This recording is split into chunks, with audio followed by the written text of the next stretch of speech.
Welcome to the deep dive. We're here to cut through the noise and really get to the heart of things. And today, well, we're diving into something almost timeless, right? This fantasy, this powerful pull of the homestead. You know, that deep urge for retreat, for self-reliance. Think Thoreau's cabin, maybe, or even the chaos of Clarkson's farm. It's a dream. This need to get your hands dirty. It's definitely older than the internet, that's for sure, and it sticks around longer than, well, pretty much any ideology. But here's what I find really interesting. What feels genuinely new now, it's who is actually doing this. It's not who you might expect. We're seeing like ex-tech people trading code for compost bins. Burned out nonprofit directors suddenly raising chickens. Stanford MBAs, even with, hens named after French philosophers. Right, and then you've got those TikTok couples, the lesbian chainsaw duo everyone loves, or the off-grid Catholic dads, kids learning Latin and how to get a fish. And yeah, even former Bernie canvassers posting like hashtag blessed photos of herb spirals. So this isn't some tiny niche thing anymore. Our sources show it's actually becoming pretty widespread, almost normal for a really diverse crowd. Yeah, and what's so fascinating, I think, is that this whole shift, you could call it post-pandemic burnout, maybe a Malthusian thing, that resource anxiety idea, Right. or even the great unsubscribing, as some put it. It seems fundamentally emotional. It's not really driven by politics or ideology in the first No, instance. okay. People just seem exhausted, tired of complexity. They can't really touch or influence. They're craving something. Tactile, seasonal, real. Our research suggests, well, things like fresh eggs, or having a neighbor who helps dig your car out of the snow. That matters more than political flags.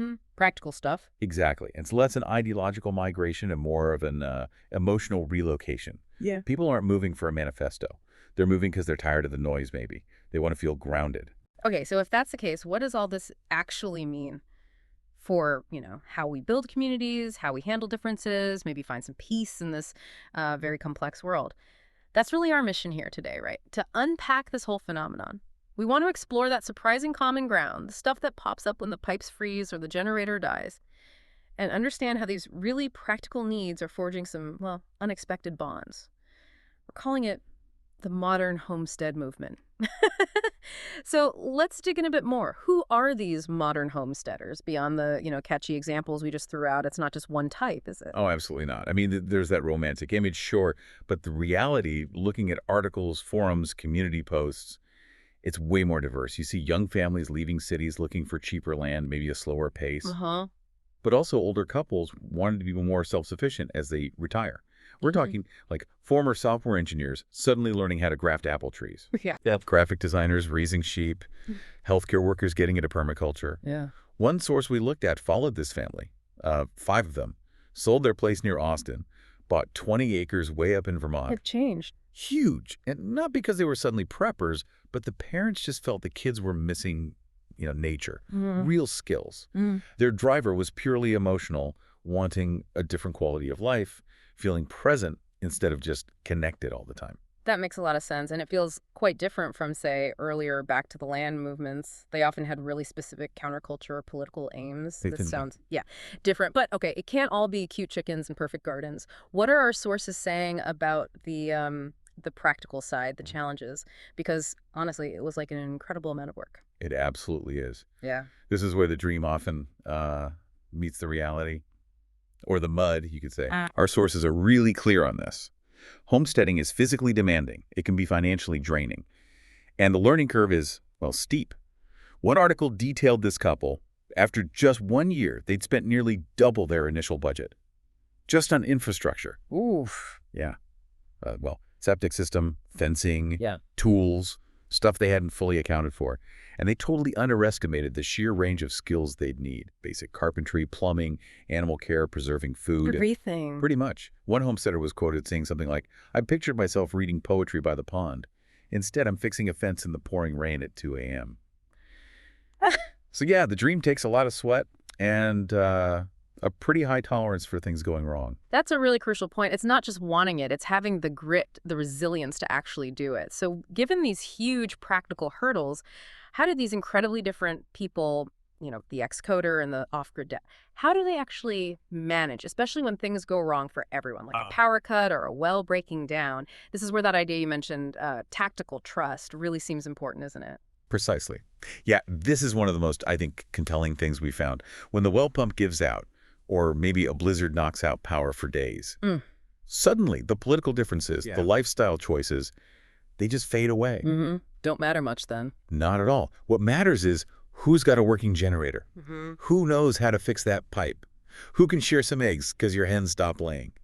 There was this fascinating piece about a small rural community, really mixed group, like deeply conservative ranchers and some newer, very left-leaning permaculture folks. Okay, potentially tricky mix. You'd think so. But they actually created this mutual aid network. When a wildfire threatened one property, everybody showed up. No questions asked. When a new person needed help taking down a dangerous tree, the old-timers were right there with the chainsaws and the know-how. Wow. It wasn't about agreeing on, national politics. It was about the immediate shared need, survival, community resilience. They actually called it reciprocal practicality. Reciprocal practicality. I like that. It really shows how shared problems can build bridges where, abstract ideas often fail. It suggests that sometimes the strongest communities aren't built on total agreement, but on, needing each other. Interdependence. So what about the money side of things, the economics? Are we seeing new kinds of local economies starting to form, or is it still mostly people relying on, remote work? It seems to be a blend, actually, which is interesting. Many do still need that external income, remote jobs, off-farm work. But there's definitely a trend towards localizing things more. Skill sharing. Like bartering. Exactly. Bartering is apparently quite common now. Eggs for sourdough starter, fixing someone's tractor in exchange for childcare, trading surplus veg for homemade soap, stuff like that. Farmers markets are booming with these new small-scale producers, too. Right. And it's not just about saving cash, it seems. It's also about building that local network, those relationships, and maybe being less reliant on fragile global supply chains. We found one example, a former financial analyst who now runs local workshops, teaching people how to dehydrate food. Creating a little microeconomy. Precisely. Around preserving skills, preserving knowledge. Yeah. It points to this broader desire for resilience, I think.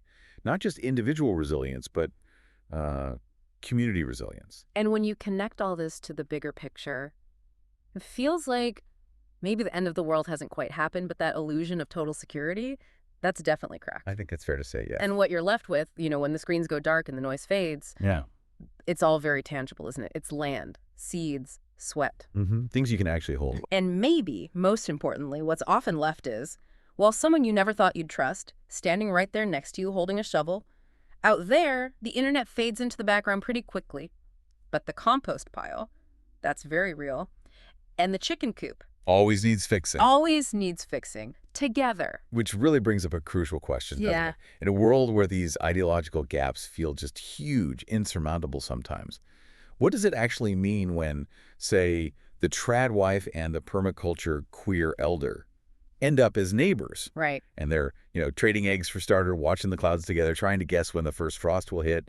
It really highlights the power of this tactical trust, where shared challenges, practical interdependence, it genuinely overcomes the political sound bites. It builds something solid. So, think about this for a moment. If your actual survival, your peace of mind, depends more on sorting out shared water access than on political alignment, what practical, real needs in your own life could maybe bridge divides you thought were just impossible? What does it look like, really, to build relationships based on who shows up when your generator fails, rather than how someone voted?